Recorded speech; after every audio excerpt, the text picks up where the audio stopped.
Abusian for aha air possible multimedia, Memo Quaba Shonko Edo ba channel we so the can edit if I mind say my age of way my Ghana money maybe no HM. Say you about could be I drop quite more she now when him said yeah, I bring I don't much quite call if you know about Betchy.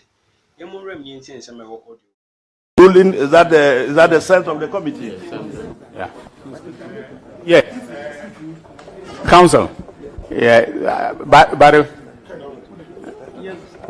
Honorable co-chairs, we appreciate your position on this matter, except that if he's being invited to speak to those issues that have been struck out, are you going to ask him questions because he addressed them? Of course, he opens himself up to President. The natural course of events, if he comments on them, he testifies on them, he opens himself up to questions by the members of the committee. So it's up to you, you know, if your client wants to go on that trajectory, we are fine. But if he doesn't... So let's explain a little bit further. We didn't take the decision lightly. We looked at the constitutional imperatives. We looked at the decision of Shiraj. That matter went as far as to the Supreme Court. We looked at that, and we thought that in criminal jurisprudence, it will be double jeopardy asking him to revisit this matter. In civil jurisprudence, it will be abuse of the process to ask him to be res judicata. We've gone through all those matters. But that is the sense of the committee. If your client believes that, in spite of the ruling, he wants to still help the committee on some matters we may not have been aware of, it's entirely... entitled to, but of course, as we indicated, if he does, then of course our colleagues would want to ask him. That's not to say that he has anything he's hiding. That's not the point. Honorable co-chairs, thank you very much.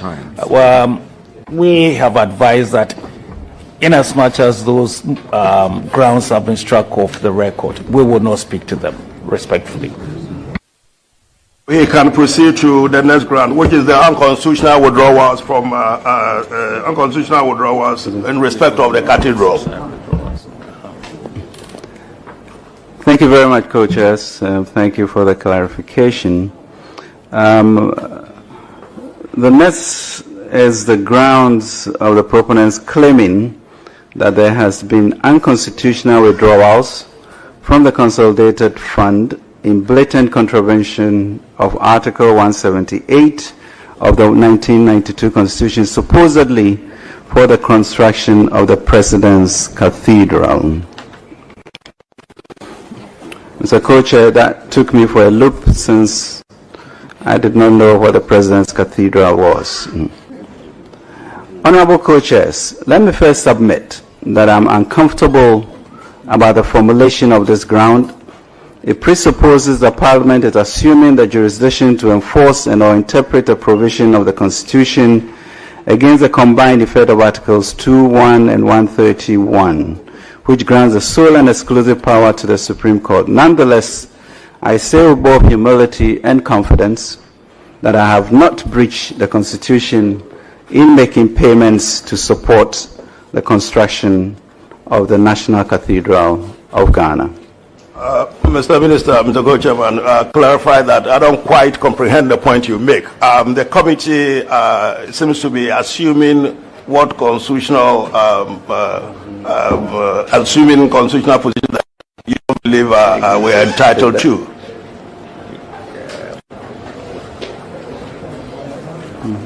There is an allegation that some monies have been withdrawn from the Constitution, from the consolidated fund. The point made by the proponents is that they believe that those monies were withdrawn unconstitutionally.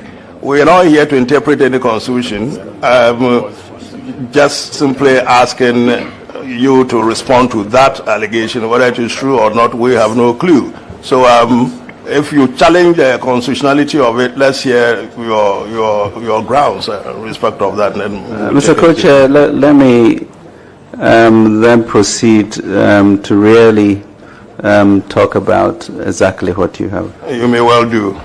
Honorable Co-Chairs, 3 days ago, when the proponents were here, they alleged I had made payments from the contingency fund to support the National Cathedral. I want to state that this is just not true. Let me be categorical. I have taken no money from the contingency fund to make payments for the National Cathedral. It appears the proponents have confused the contingency fund with the contingency vote. Let me explain. There is a difference between contingency fund and contingency vote. The contingency fund the proponents refer to is what is covered under the Constitution, specifically under Article 177. This constitutes money voted by Parliament, and advances from this must be authorized by the Parliamentary Finance Committee. The contingency vote, on the other hand, is a line under the other government obligations vote, which is approved by the Finance Committee and passed as part of the Annual Appropriation Acts passed by Parliament. In preparing the annual budgets, the practice is that provision is made for indicative expenditures that have not been fully costed at the time of the budget presentation. Provisions are made in the contingency vote to cater for such expenditures. For example, in 2014, there was no specific allocation in the 2014 budget for Ghana's participation in the FIFA World Cup in Brazil. The cabinet of President John Mahama in March 2014 at the time approved then some $9.622 million for that tournament, including that amount which was flown to Brazil in a private jet for the players. A more current example is Ghana's participation in Qatar. The Black Stars qualified for the 2022 FIFA World Cup, way after the 2022 budget presented on 16 November 2021 was approved by Parliament. No specific amount was thus budgeted for it, but through the contingency vote, we have been able to provide funds legitimately for the team to participate in the competition.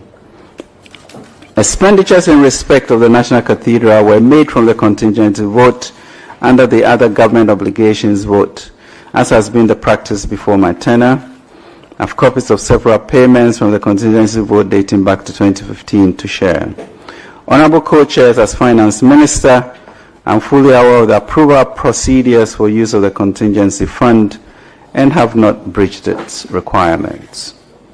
The National Cathedral is 100% owned by the state and is not the President's cathedral as described by the proponents. Indeed, the Attorney General issued an opinion on 6 January 2022 that the National Cathedral is a state-owned company limited by guarantee under the Ghana Museums and Monuments Board.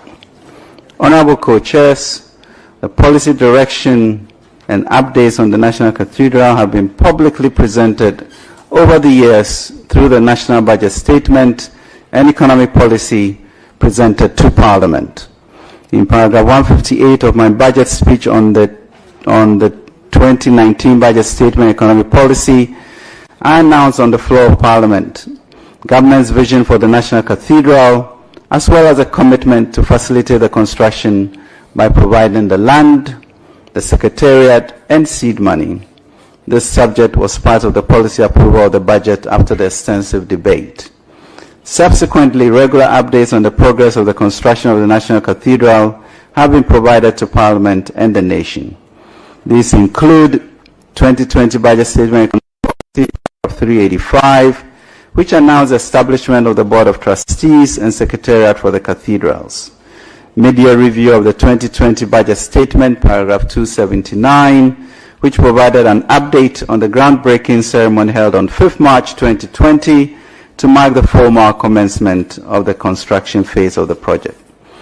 2021 Budget Statement Economic Policy, paragraphs 1132 and 1134, which informed the House of the letter of intent signed on 25th November 2020 between the National Cathedral of Ghana trustees and Ribad JV led by Rizani, Babisoti and Sons and Desimoni.